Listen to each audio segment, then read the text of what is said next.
Hello and welcome to Inside the Data with Geoff Mosher and Sam Finkel. That's right, we've got a new name for this wonderful show involving Sam, and it's going to be permanent going forward.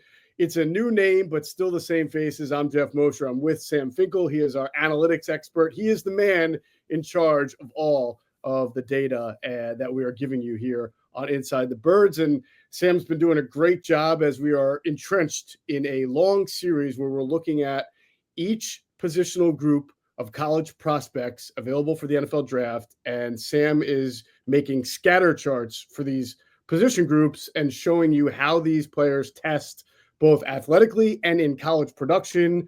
And when you combine them, where that falls on the chart, what quadrant, and it just helps give a nice analytical look at the college prospects, because we know, Sam, how much NFL teams value this. And I like that we do this concurrently, this series, with our other show involving Greg Cosell's tape breakdown. And not surprisingly, Sam, since I'm involved with both shows, what NFL teams always like to do, as you know, is does the tape match the testing after the combine, right? Sometimes it does. For the most part, it does. Every once in a while, there's a guy who blows it up or doesn't blow it up, and they have to go back. But not surprisingly, a lot of the names that falling in your upper right quadrant or your upper left for athleticism are guys that Greg is pointing out are either really productive or have supreme athletic skill sets.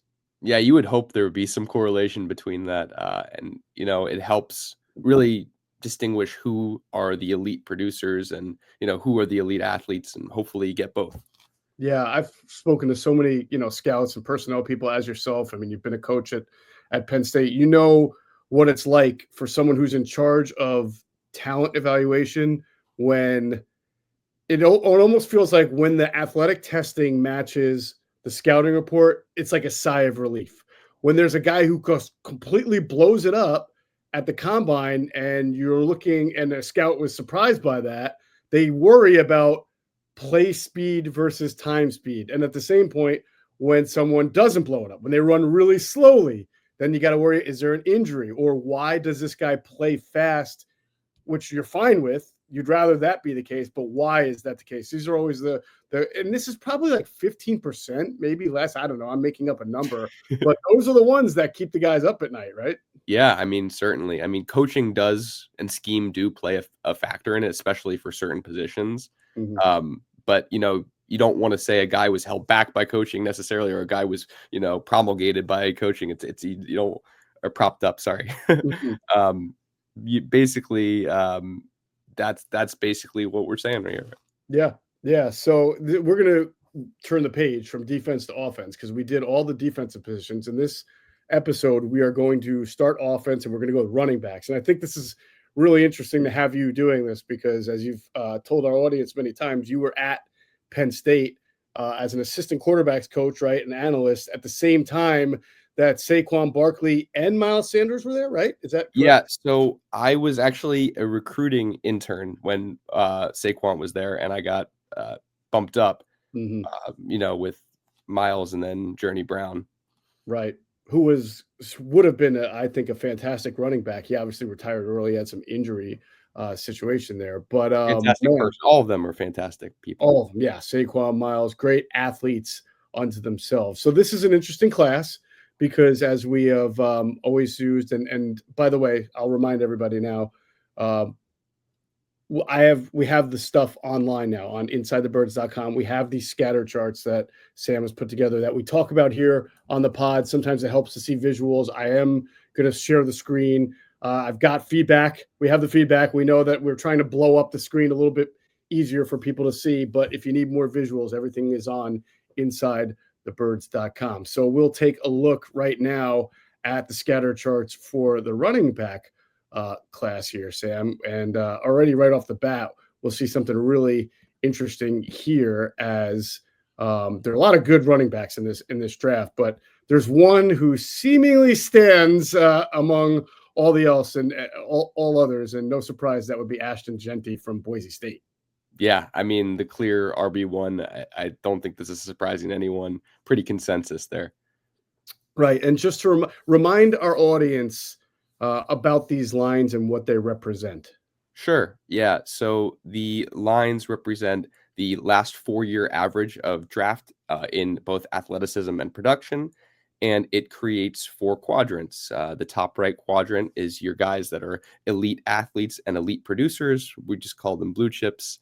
The top left are the elite athletes, but didn't necessarily produce in college. They're your hidden gems.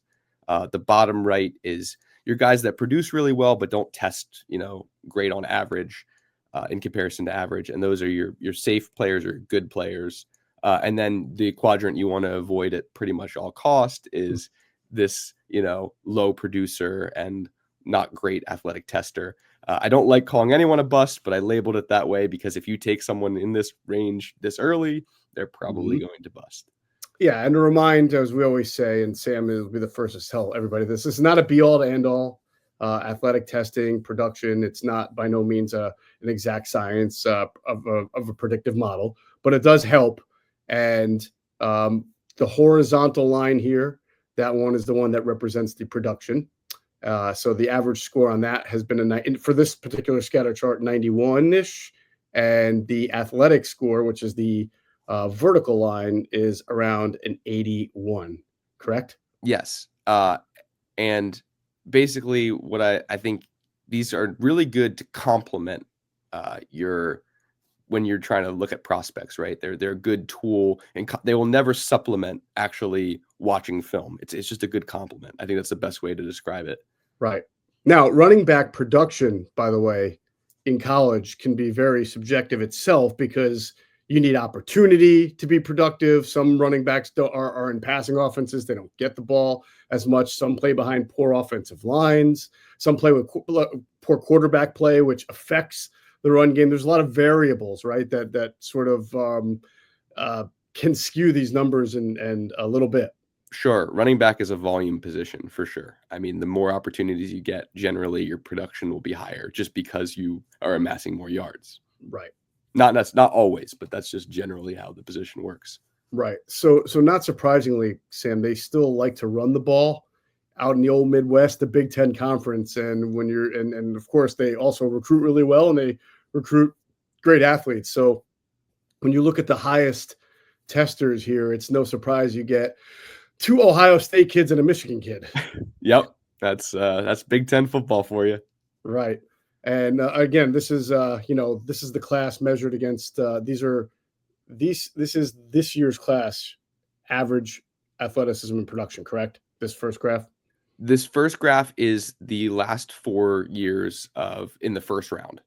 Got it. Last 4 years in the first round. So you're looking at, how many, if we're really measuring this class here in this scatter chart against, I want to say, Jahmyr Gibbs, right? Because there's not that many guys taken in the first round. So talking about Jahmyr Gibbs, we're talking about who else am I missing? Bijan Robinson. Bijan Robinson, right? Najee Harris is on this list too. Najee Harris. Right. There's a couple guys. Let me.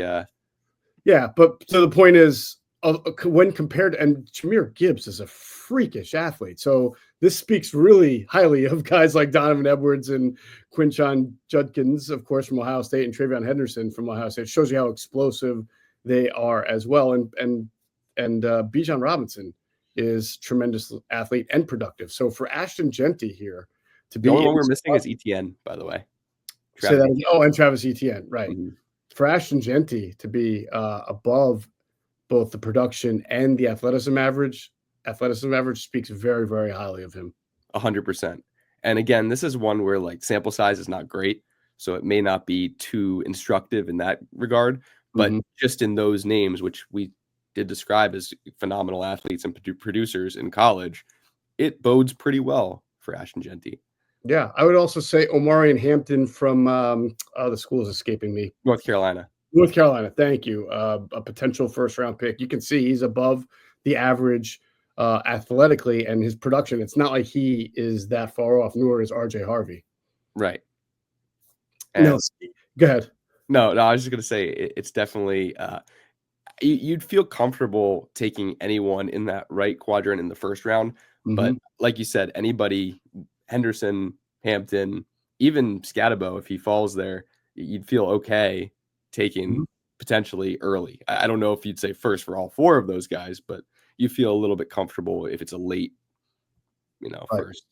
That's true. I should have mentioned Scatterbo before even Hampton and Harvey, because look at the production out of Arizona State. I think people really came to see who Cam Scatterbo was during the college football playoff. Gutsy effort, hard runner, leverage runner. He runs with low leverage, right? Low pad, great pad leverage, contact balance, and look how productive he is. Only AshtonJeanty, who gets the ball like 352 times a game, was more productive than Cam Scatterbo, and again, not too far off what the average athleticism is. Right. And again, this is an elevated level. You'll see it kind of level out a little bit more as we go down to the next threshold. Because these are compared to first round picks. Now in our next chart, it's the same chart, but you added Eagles running backs and how they would have performed comparison to. I think AJ Dillon being this high surprising was a little surprising to me, because such a big dude. Normally the big dudes aren't the guys you test through the roof. So I think that goes to show you how this algorithm actually works. It values size. Size is considered one of these traits that, boosts athletic testing. Right. Which is an important distinction that I feel like we maybe have not touched on as much in some of the other videos. Sure. But that's also why Saquon was a beast in all of his testing, but his size is pretty rare and it boosts him up. Yeah, Saquon's about 235, right? Look how productive he was in college, and then look how, of course, athletically he tested, as well as anybody else on this list, maybe slightly under Judkins and Henderson, who are not 230-pound guys. So, that just speaks to the freakish nature of them. Absolutely. So I think that's worth pointing out, though. And we've talked a lot this year about the role Will Shipley is going to have. And when you compare him to, again, first-round picks over the last 4 years, look, that's pretty good athletic testing right there. And this guy, Sam, could have a role here, depending on A.J. Dillon's health and the fact that Dillon and Shipley are really not built the same, so they're not going to occupy the same roles. This is a good measurement here for Shipley. Yeah, I think hidden gem is the right way to describe him, especially coming out as a prospect last year. There you go. All right, so let's move on. The next chart is going to show us, these are, the purple lines represent what, Sam? So this is the top 100 picks. So basically mostly the first 3 rounds, a little bit less than that.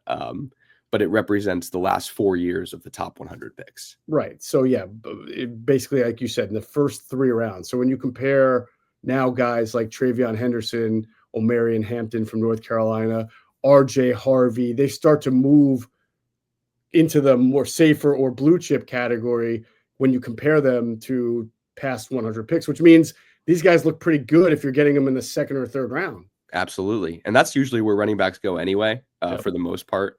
You have guys that tested as freaks like Breece Hall that went in the second round that everyone probably could have taken in the first, but just for positional value and scarcity, that's typically where you see those guys. So, right.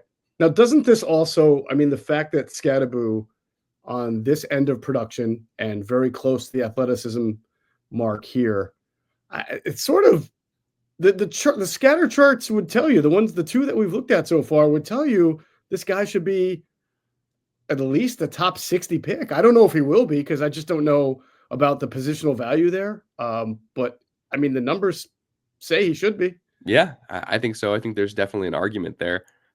Him, and I think, like you said, RJ Harvey is a guy that I'm really excited about, that his film is fun and he fits pretty well in this chart. So what did you like about RJ Harvey?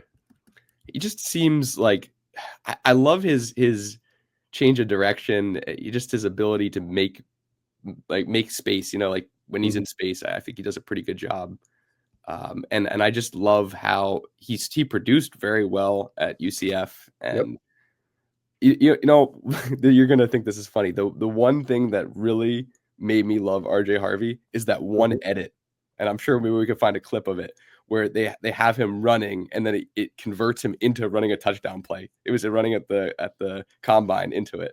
Oh, really? I did not see that. That's funny. And that's what made me start watching his film in the first place. Like, not that I wouldn't have in preparation for this, but he's a guy that, that boosted it quite a bit.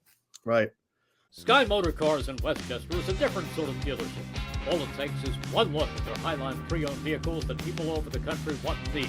Owner Brett Schiller, make sure you don't spend a dime of your money before you purchase the car. Sky Motor Cars allows you to make all the decisions regarding your next vehicle. At Sky Motor Cars, you never have to spend more than necessary. Visit SkyMotorCars.com today or call 610-918-7225. I hear you have a case where Dylan Sampson is not very far off the mark, and nor is DJ Giddens and Devin Neal. Sure. Any Yeah. one of those guys that really jump out to you as that you've watched? It's tough because I really want to see Devin Neal do well. I think I don't know if he translates necessarily to the next level as well. I mean, Kansas back, Yep. He's playing decent competition, but I don't know. Is there anyone that jumps out to you in particular? Well, I mean, you're not supposed to do this in scouting circles where they say grade the player, not the helmet.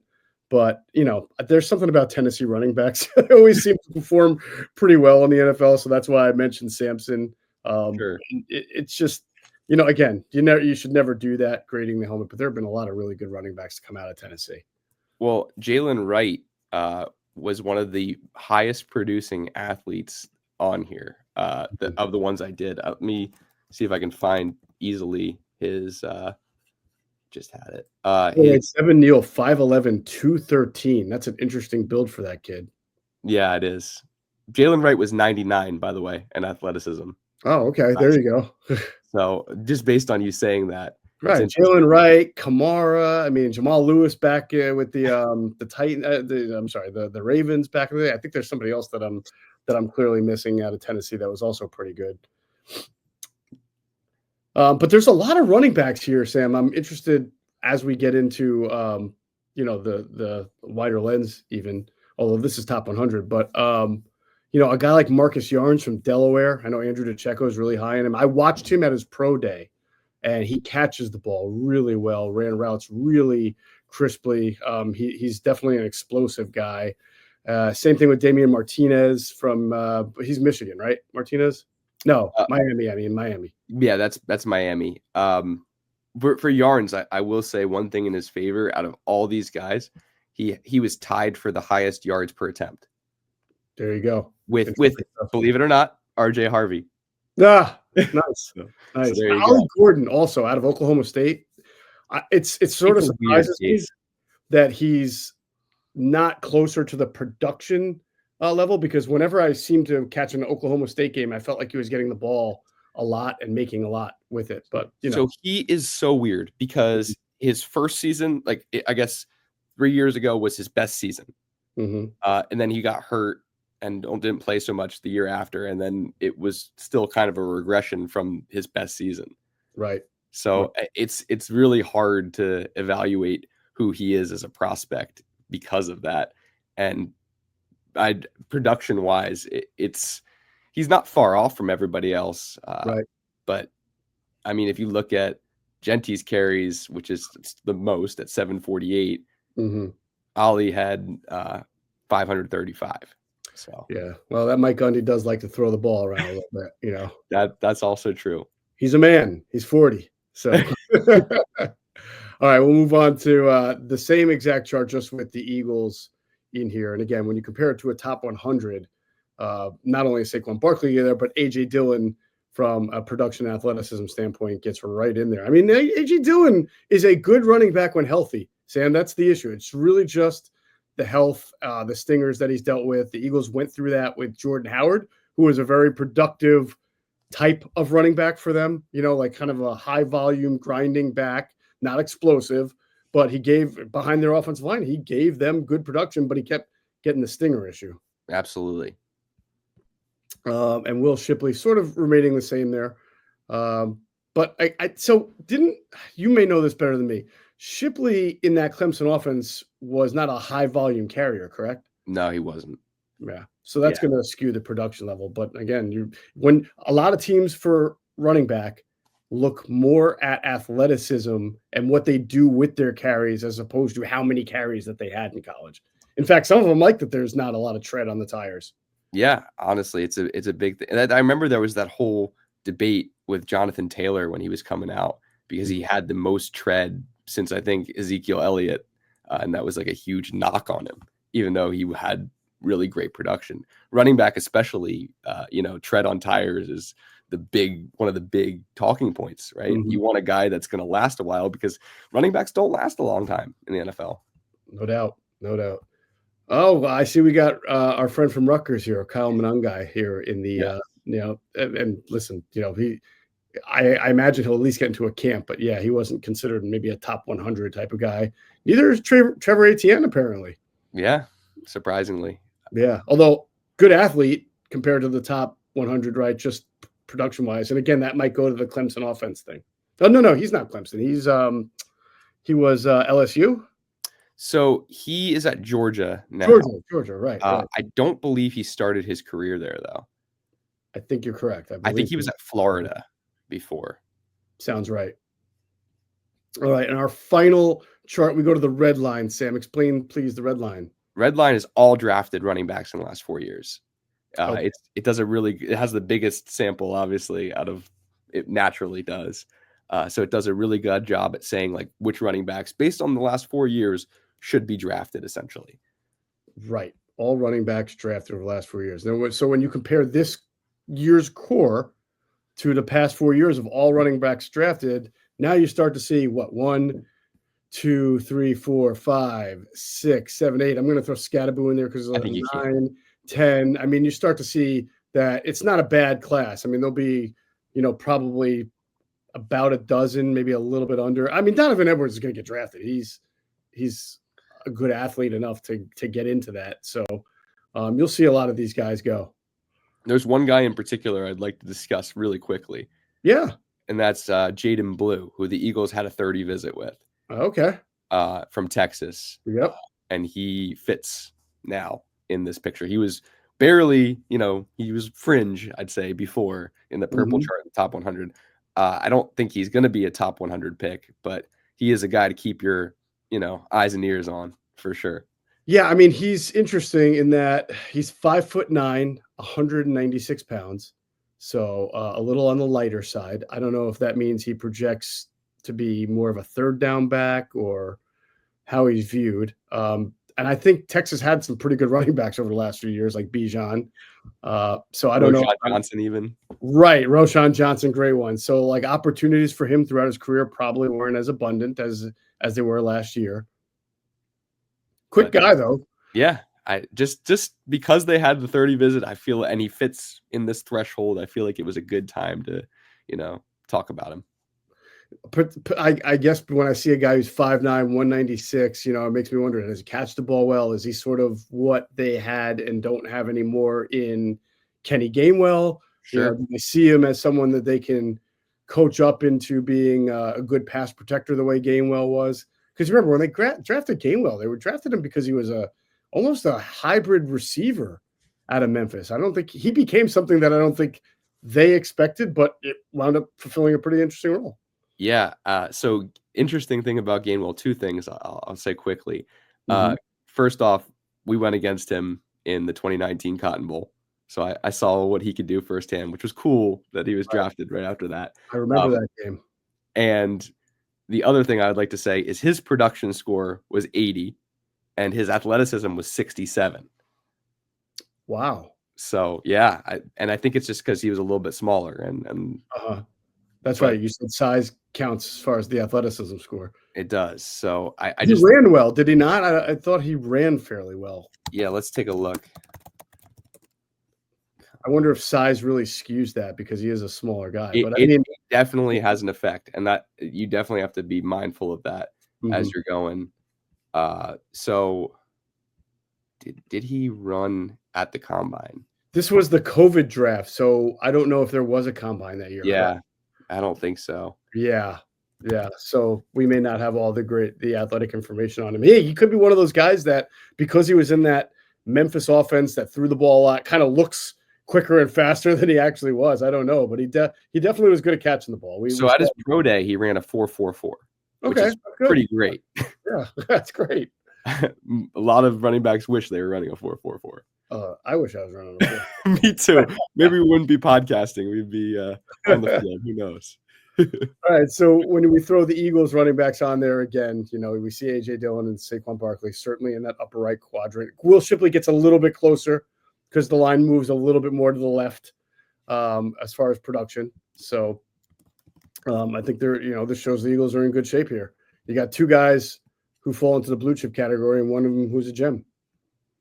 Yep, and that's the best that you really need right there. I mean, you have two guys that would be considered blue chips in this class, and a guy that you can develop and that is developing, right? Right. And some of the guys we like Sampson out of Tennessee, Devin Neal, you mentioned, Martinez out of Miami. Ollie Gordon gets closer to the mark. Marcus Yarns gets a little closer to the mark. These are, again, showing that these are guys. The red line is the last 4 years of what again? I just lost my train of thought. All drafted. All drafted. That's what I thought. Okay. So when you consider that you're just looking at guys, can they get drafted? You see a lot of guys in this cluster here. I mean, we could probably see 12 to 20 running backs taken in the 7 rounds of the draft. Absolutely. 8, 9, 10, 11, 12. Yeah, there's a decent amount that fall on that right side in either the safe or the gems part. I'm sorry, blue chips are safe. That's pretty good. Yeah, and like you said, you just don't want to be in that bottom left quadrant. And even if you are, there's a lot of guys that are fringe that probably still have a very valid case to being drafted. Yeah, I mean, the only guy who's looking at the scattered charts and feeling probably pretty bummed out is LaQuindon Jackson because he's considerably been further away from everybody else in the testing and the production department. Poor LaQuindon. Yeah, it's tough because he also only had 388 carries the last 3 years, so that does make it a little tricky. Put up 2,100 yards and 28 touchdowns, so still not terrible, but athleticism score really hurt him. By the way, it's Jaquindon, not LaQuindon. Just letting everybody know. And he's a 6'1", 229 back out of Arkansas. So interesting. All right, so that's our look at running backs, and then we'll quickly get into Sam also puts together guys in those categories, and all to himself, AshtonJeanty, 50 touchdowns. That is freaking unbelievable. It's just freaking unbelievable. I mean, yes, he got the ball 748 times, but I mean, let's look at something comparable. Quinshon Judkins, 739, so a little behind. 45, that's still pretty damn good too. Yeah. Anything to me north of 35 is incredible. Yep.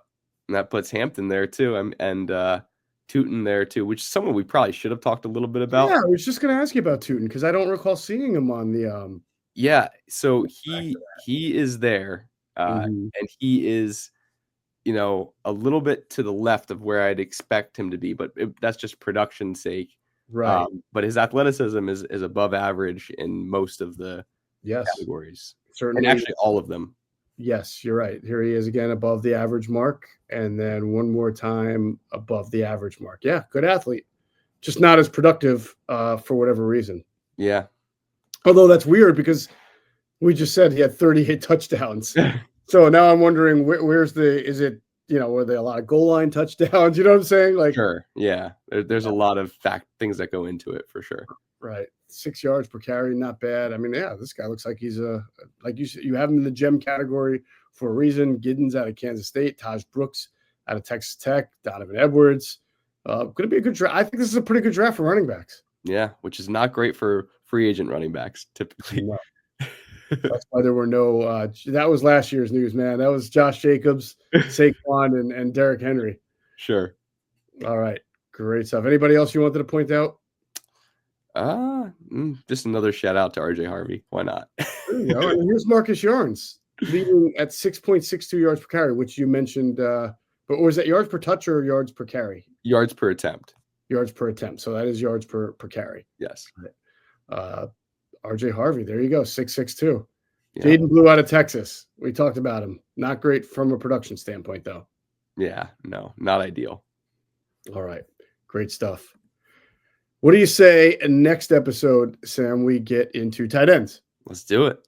All right. That was running backs. This has been Inside the Data with Sam Finkel. For Sam, I'm Geoff Mosher, and we'll catch you all on the next one.